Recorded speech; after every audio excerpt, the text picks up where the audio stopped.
Well, this is bound to ruffle some feathers. Let's begin.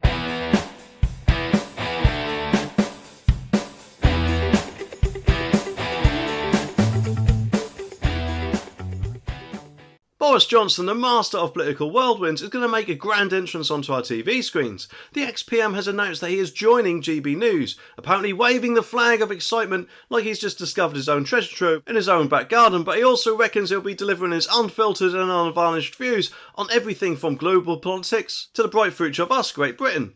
And therefore, it's as if he's set to host the ultimate tea party, isn't it, serving piping hot takes alongside some British biscuits. And he declares, join me on GB News for some great British television. And of course, GB News is absolutely over the moon to have Boris as part of their TV family, because let's face it, he'll bring in some viewers, won't he? And hopefully, not only will he give Rishi a verbal kick in the gonads, but it makes me wonder if he'll also say what he would have done in the same situations. And GB News apparently also claims that Boris will create and host his own show, showcasing Britain's might around the globe. It's as if he's about to star in his very own action film, isn't it? But instead of car chases and explosions, it's all about policies and his opinions. And maybe a few good old laughs as well. And of course, they're practically singing his praises, hailing him as the most influential Prime Minister of our generation, ready to spill on every political affair. But the thing is, the government's body of business appointments apparently had to give the nod for this TV expedition, which strikes me as strange really, because he's not an MP anymore, so it's basically none of their business what he does at all, really, is it? It does make me wonder though if Boris might be eyeing up a swift return to Parliament, possibly even reclaiming the reins of a Conservative party, which, let's face it, might just make Keir Starmer's knees tremble like a leaf in a storm. And yes, I know, before anyone says he's not an MP anymore, just remember that a lot of MPs say they're standing down before the next election, in which case I'm sure there'll be plenty of seats that Boris could try to become a candidate in. And obviously, as we know from his 2019 general election, he is quite a good vote winner, isn't he? So I'm sure any vacant seat would be happy to have Boris fill it. But anyway, the article says that Mr Johnson is just one of many politicians on the channel and will join ex-colleagues Jacob Rees-Mogg, Philip Davies, Esther McVeigh and Lee Anderson on the GB News payroll. And GB News political editor Chris Hope said that Mr Johnson continues to stir the heart of the nation in a way that other politicians don't, and that is why a lot of MPs are glad that he's not around, because he was quite difficult to manage. And I think he'll be setting the political weather for another 10 years or so, and will be doing it right here, he says, on GB News. He is someone who feels he has unfinished business also in political politics. Hi folks, Boris Johnson here. I'm excited to say that I'm shortly going to be joining you on GB News, and I'm going to be giving this remarkable new TV channel my unvarnished views on everything from Russia, China, the war in Ukraine, how we meet all those challenges, to the huge opportunities that lie ahead for us, why I think our best days are yet to come, and why, on the whole, the people of the world want to see more global Britain, not less. So join me on GB News for some great British television. Well, of course, Sir Keir is back at it again, boldly talking about rewriting the Brexit deal as if it's become a bedtime story or something at this point. He's like that friend, of course, who after leaving the party keeps texting you about how they should have stayed. Well, I'm sorry, Keir, but most of the country voted differently, didn't they? And you have also got another teeny-weeny problem. The EU's former chief negotiator, Michel Barnier, is giving him a reality check that's more ice cold than the polar bears too. Because let's face it, Sir Keir seems to think that if he wins the election, he can just whip up a much better Brexit deal, all while keeping us out of the EU single market and customs union. Which, let's face it, I'm sure the EU would just love to roll us over on, wouldn't they? Because it would be kind of like us crawling back and saying, please, we didn't like this one, can we have another one? And who knows, in the EU's position, it might be like us trying to order a cheeseburger but asking for no cheese and no bun, and they might think as well, you might just be ordering a salad, rather than, let's face it, a wet lettuce, which is what I think Keir Starmer is. But anyway, Michel Barnier, the man who knows the EU like the back of his hand basically, doesn't it, has a different idea. And Barnier's message to Sir Keir was pretty crystal clear. No free rides, my friend. If the UK wants to negotiate the Brexit deal, it's an all or nothing deal. You're either in the club or you're out in the code.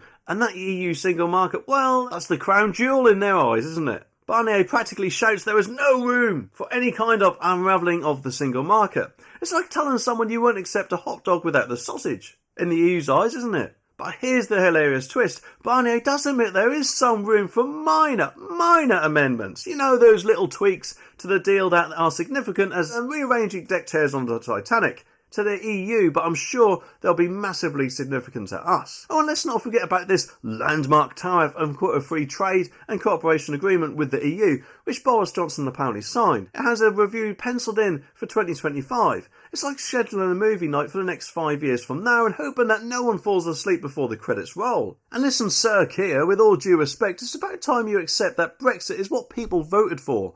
We don't want this endless renegotiating of something which, in my view, we should have just left. Because let's face it, if you quit your Sky subscription, you don't keep some of the channels, do you? You then go ahead and do things a different way, like joining streaming services or whatever else. But let's just hope that your dreams of a better Brexit deal to no doubt get us closer to the EU are about as rare as you finding Megan Fox in your bed. Either way though, I still reckon he'll try to do some deal which will no doubt get us closer to the EU, but I think that this has made it possibly harder for him to do that. But anyway, the article says that last night a Tory spokesperson said the answer to every question for Sir Keir Starmer is more Europe. Now we see the price of his renegotiation would be a copy and pasting from the past and rejoining the single market and customs union. So apparently an independent review was conducted to investigate the closure of Nigel Farage's Coutts account, and lo and behold, they found a number of shortcomings. It's a bit like saying there might be a number of potholes on the moon. A tad bit of an understatement really. But the thing is, the law firm Tavern Smith, commissioned by NatWest, concluded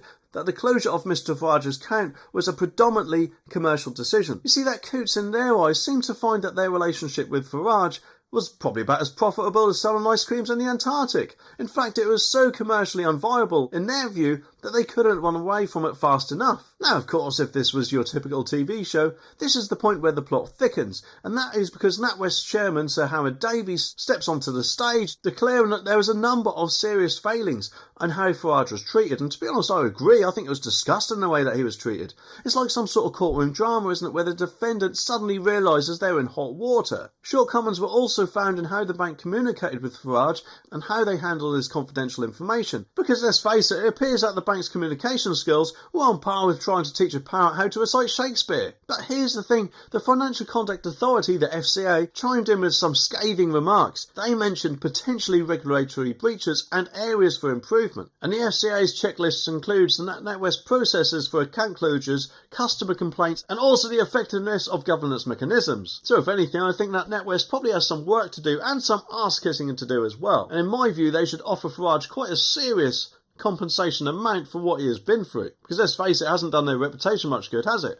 And that's because NatWest's share price has taken pretty much of a nosedive, despite, of course, making a jaw-dropping £1.33 billion in profit. It's like winning the lottery and then losing your winning ticket, isn't it, for them? But of course, Nigel Farage weighs in on this whole debacle. He points out that the report claims it was predominantly a commercial decision to close his accounts, but the report also mentions that his political views were not aligning with those of the bank. It wasn't a political decision.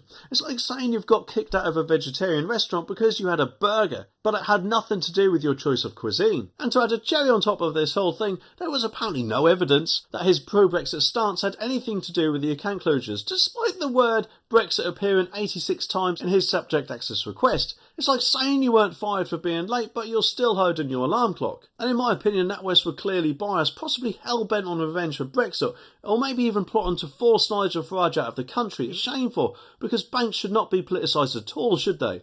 They've only got one job, and that is to look after their money, not to star in some sort of political thriller. But anyway, the article says that the Information Commissioner's Office, the ICO, earlier this week said there were 2 privacy breaches involved in Dame Alison's disclosure to BBC News business editor Simon Jack, and a broader FCA review of the bank's closing accounts on the basis of customers' political opinion found no evidence of the practice. However, only closures between July 22 and June 2023 were considered, and more work to verify data supplied by banks was needed, as well as examination as to why and when they close accounts due to reputational risk minimum. They go on to say that both Travis Smith and the Information Commissioner's Office had concluded that I had inadvertently confirmed what had already been widely reported, that Mr Farage held an account at Coutts, Dame Alison said on Friday morning. The ICO also concluded that the impact around his specific closure was minimal. Travis Smith is clear that there was no leak of specific detailed financial information, but personally I think there was still a lot of personal information leaked, which in my opinion is disastrous for any organisation to do with any customer of theirs details. Travis Smith all confirmed I knew nothing about the comments made by Coutts staff